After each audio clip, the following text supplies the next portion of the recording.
I've been a merchant my whole life, not literally, but energetically, searching, evaluating, looking for that one thing that was going to make me feel whole.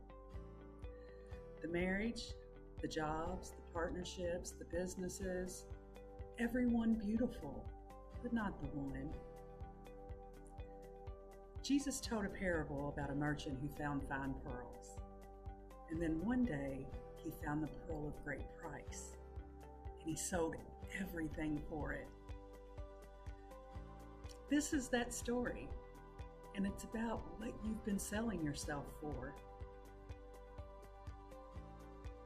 In the last episode, we talked about the distant country, the place where you go when you leave your true frequency and go searching for yourself in all the wrong places. We talked about the famine, the depletion, the pig pen. We talked about what it means to come to yourself and to turn toward home. But here's the question that the prodigal son doesn't fully answer. What were you actually looking for?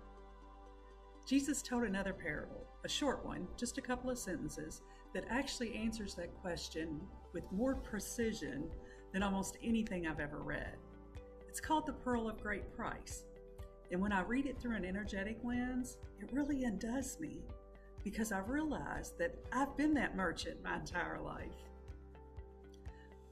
looking for that thing that would finally make me whole, worthy, enough.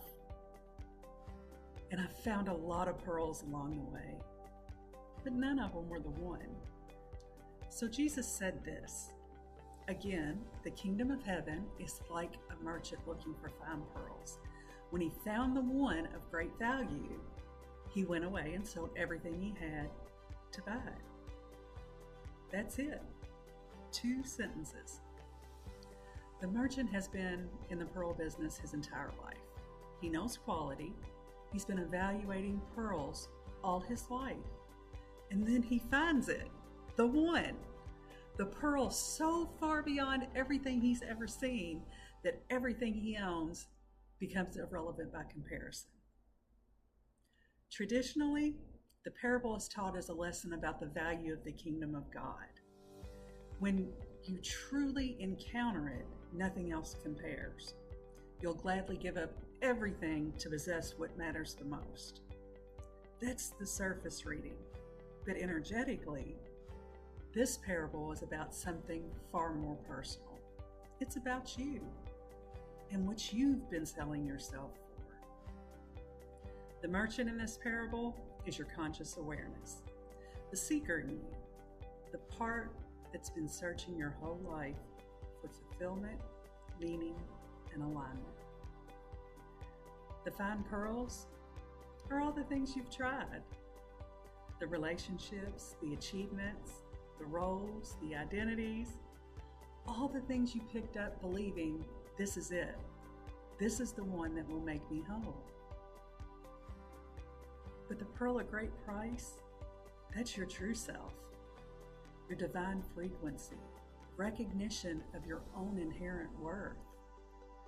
And selling everything, that's releasing the false identities, the external validation, the need to prove yourself, the attachments that have been depleting your energy for years.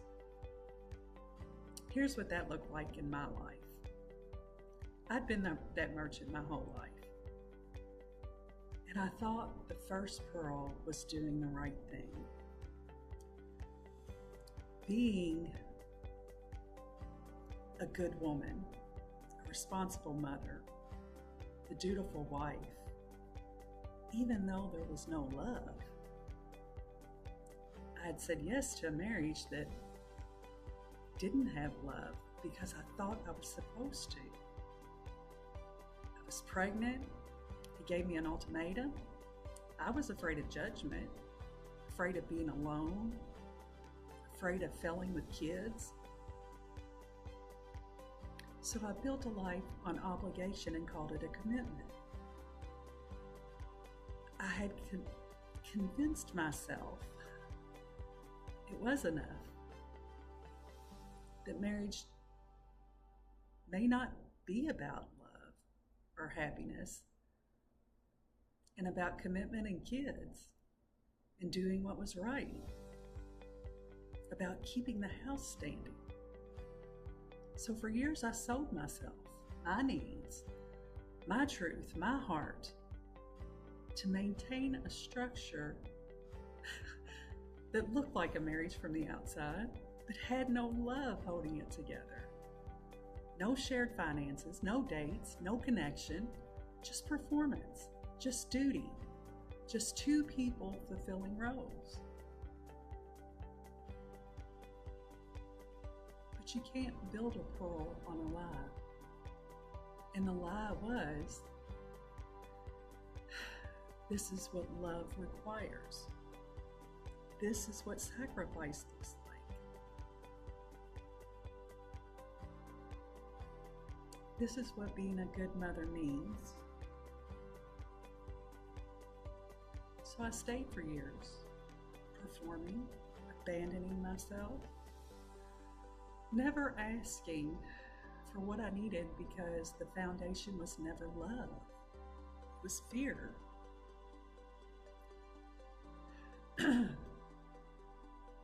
So when he started drinking again, a storm came. And the structure I'd been holding together through sheer willpower started to collapse. I left in 2021, not heartbroken, but relieved and terrified. But leaving didn't stop the search.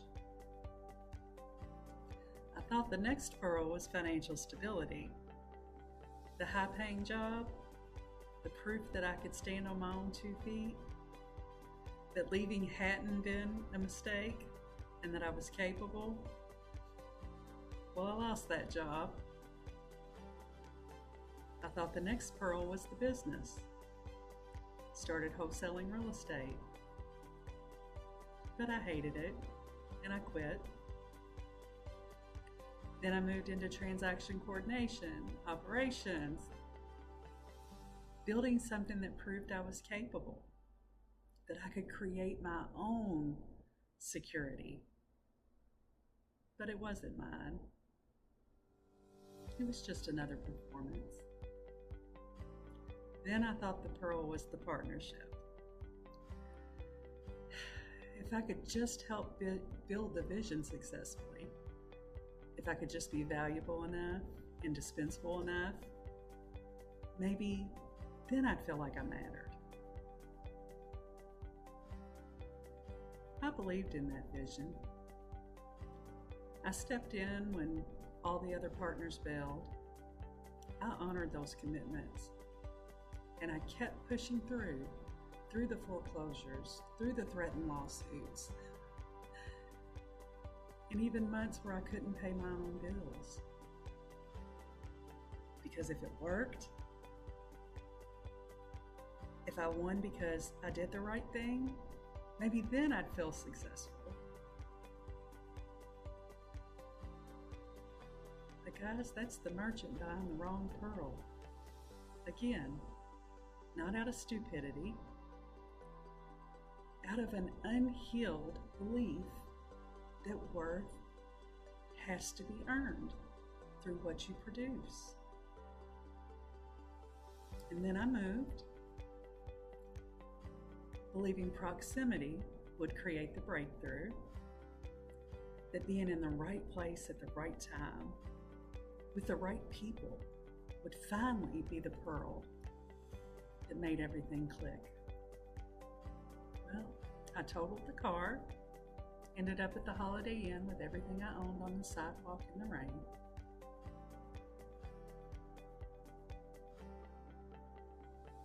And sitting by that pool in Florida with my toes in the water, alone with the wreckage, I finally started to see it. Every single one of those pearls had something in common. Every one of them was outside of me. I was selling everything for the wrong pearl. Every single time.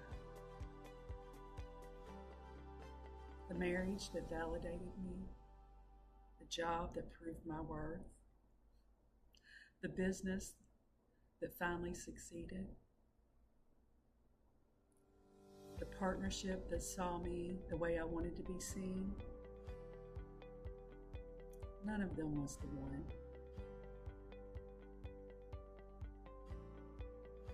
In part 2, we'll talk about what happens when you finally see the real pearl and what it actually means to sell everything for it. So subscribe so you don't miss it. It drops in a few days. So until then, remember, he came to give us the key, not to be the only one who could use it.